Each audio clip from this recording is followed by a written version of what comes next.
Olá! Na aula de hoje vamos conhecer um pouco o cenário da matemática aqui no Brasil a partir de uns dados que a gente vai mostrar para a gente ter uma visão geral do ensino de matemática brasileiro.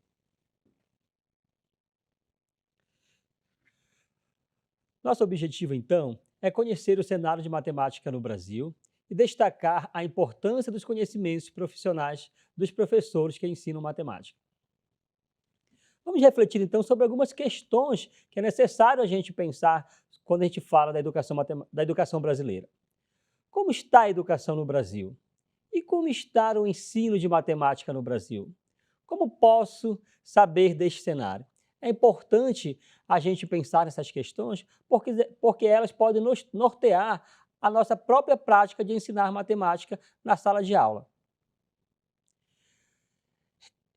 Frequentemente, na mídia, algumas notícias são veiculadas quando se fala de matemática, né?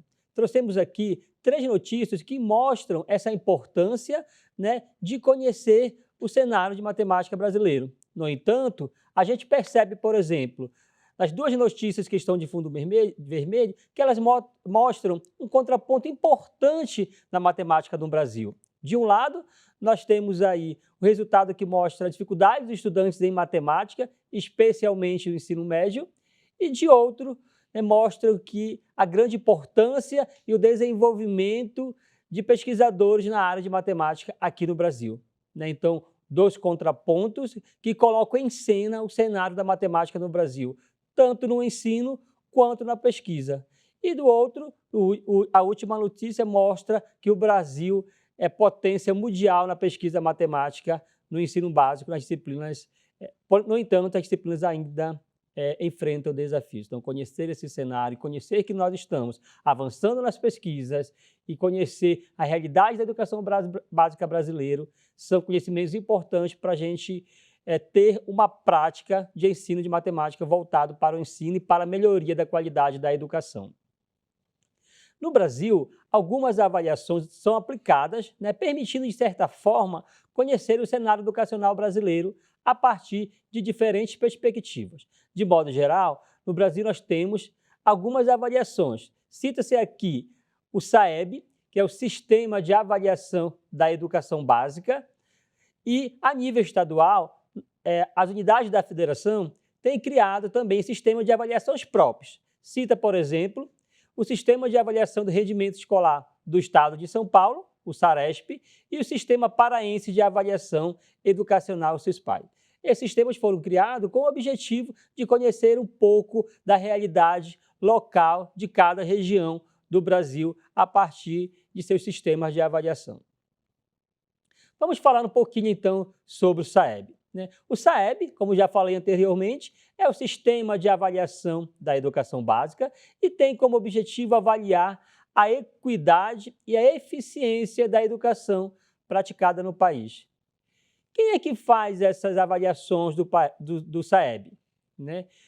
Elas são realizadas pelas instituições de educação infantil, com os estudantes do 2º, 5º e 9º ano do ensino fundamental, e também com os estudantes do 3º ano do ensino médio. A gente percebe aí que perpassa todos os níveis de educação básica do Brasil. Essas provas de avaliação, elas têm como referência principal as áreas de português e matemática e têm como referência a Base Nacional Curricular Comum. Em vista disso, o SAEB é organizado a partir de 2 áreas prioritárias, português e matemática, tendo como referência a Base Nacional Curricular Comum.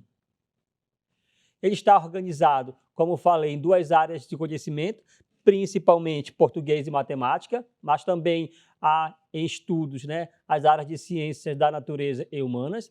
Ele é do tipo censitário e, nessa categoria de censitário, ele está sendo desenvolvido com estudantes do 5º, 9º ano e 3º ano do ensino médio. Então, a gente percebe que é uma rede de complexidade de organização do sistema da educação básica brasileira.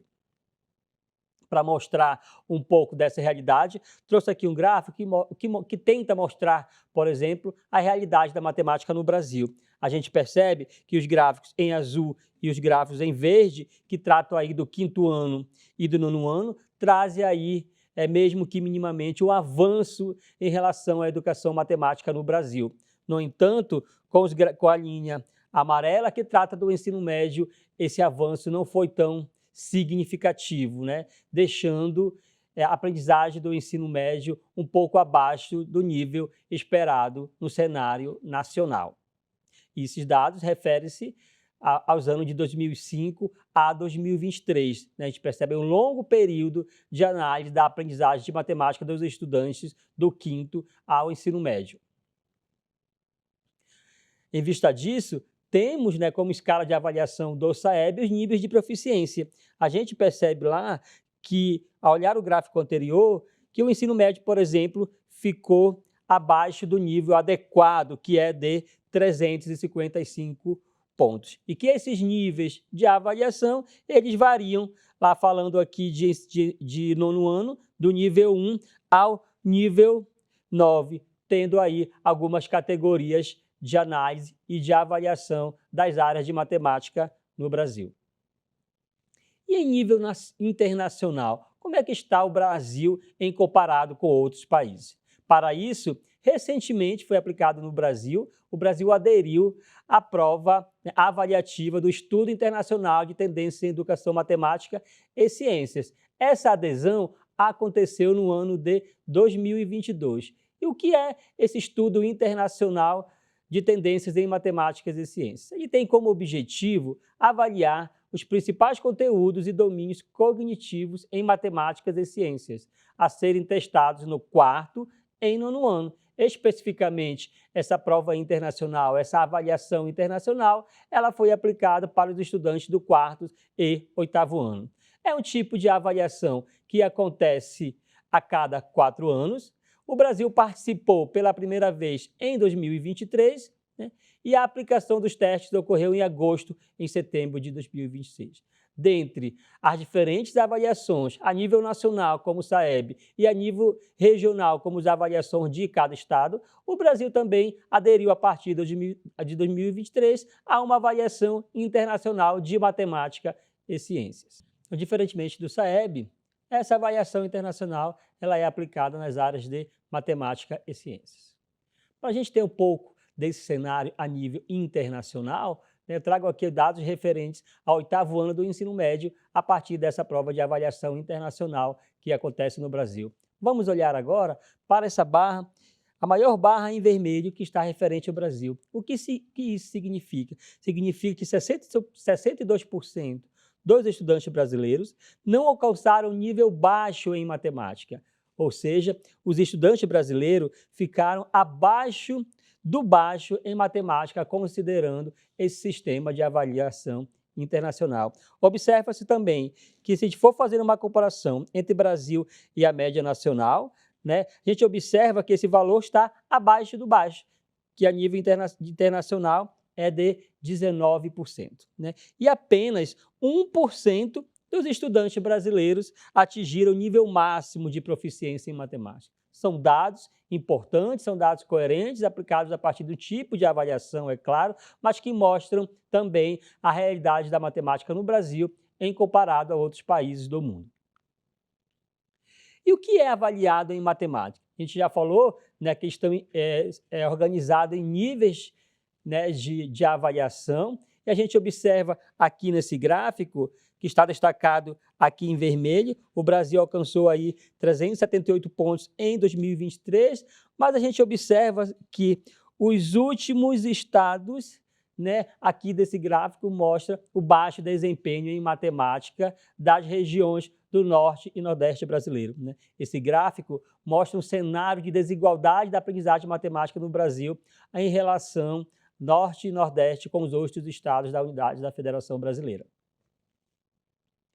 E quem está em sala de aula, como pode contribuir para esse avanço? E quais são as suas opiniões em relação a esse cenário de matemática brasileiro?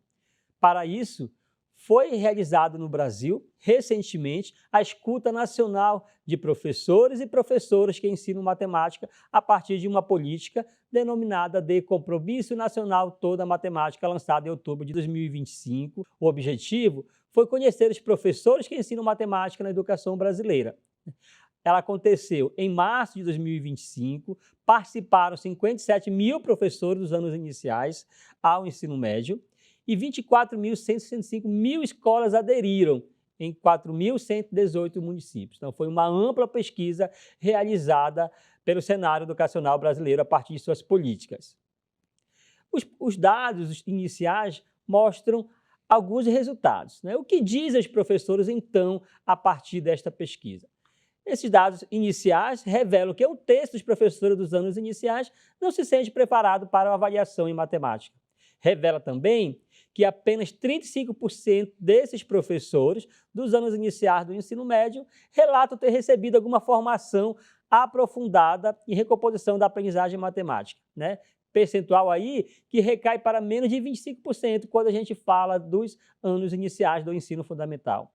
Os dados também revelam que cerca de 80% dos respondentes demonstram interesse em formação continuada com oficinas práticas, né? São dados que revelam aí a necessidade de uma formação efetiva desses professores, voltado principalmente para a problemática de suas próprias práticas. E no Plano Nacional de Educação, falando agora de políticas públicas, tem algumas sinalizações voltadas para o ensino de matemática. A gente percebe que na meta 7 do Plano Nacional de Educação é destacado a fomentar política da educação básica em todas as etapas e modalidades, né? Então, aqui nessa etapa, a gente percebe que ainda não é destacado a área específica de matemática. Na meta 12, é proposto elevar a taxa bruta de matrícula na educação superior para 50%, oferta de ciências e matemática. Na meta 12, já sinaliza-se um pouco essa relação, essa importância da matemática, né, nos diferentes níveis de atuação. Na meta 14, propõe-se elevar gradualmente o número de matrículas na pós-graduação estrito sensu, né, e estimular a participação de mulheres nos cursos de pós-graduação estrito sensu em matemática. Esta meta incentiva a participação de mulheres a participarem de programas de pesquisas estrito sensu voltados para a área de matemática. Já é um incentivo, já é um avanço nas políticas públicas brasileiras. No entanto, precisa-se ainda avançar mais e colocar a matemática também como centro das políticas públicas no Brasil. Alguns questionamentos são necessários. Por exemplo, quais mudanças estruturais são urgentes para que o país minimize essa disparidade global a respeito da aprendizagem matemática dos estudantes? Como as políticas públicas podem migrar de modelos teóricos e puramente de relatos de experiência de formação continuada para práticas que atendam às reais dificuldades no cotidiano? Algumas considerações finais. É necessário a gente pensar em uma implementação efetiva do compromisso nacional todo da matemática, né? Tendo como foco aí o perfil dos professores e a necessidade desses professores. É necessário a gente priorizar a formação continuada de professores que tratam diretamente das práticas problemáticas enfrentadas por eles. E também a promoção da matemática nas práticas escolares, né? É necessário a gente dar destaque ao Dia Nacional de Matemática como uma forma de promover a evidência desta área de ensino na educação básica brasileira. Muito obrigado.